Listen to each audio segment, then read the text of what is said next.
এই নাজিবা দাঁড়া, তুই কোথায় যাচ্ছিস? ওয়াশরুমে। এখন যাস না। কেন, কি হয়েছে? কারণ তুই যদি এখন ওয়াশরুমে যাস তাহলে তুই এই বছর না, মানে 2024 সাল না, তোকে 2025 সালে আসতে হবে। এটা কি কখনো সম্ভব নাকি? হ্যাঁ, কি আজব কথা, এটা কিভাবে সম্ভব? এটা দেখ, আজকে কত তারিখ?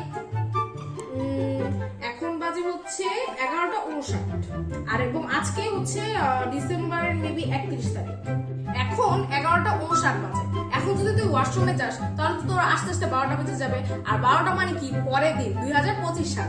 এর মানে কি দাঁড়ালো? এর মানে হচ্ছে তুই যখন ওয়াশরুম থেকে বের হবি তখন 2024 সাল না, বরং 25 সাল হয়ে যাবে। ও তাই তো, আমি তো এই জিনিসটা আগে কখনো ভেবে দেখিনি। সত্যি তো এরকমটা হয়। নাজিবা, তুই তো অনেক বেশি ব্রিলিয়ান্ট আর অনেক বেশি বুদ্ধিমান। তোকে কিভাবে বলবো, আসলে এটা অনেক বেশি একটা ইন্টারেস্টিং জিনিস। আমি তো একদম অবাক হয়ে গেছি, এটা কিভাবে হয়।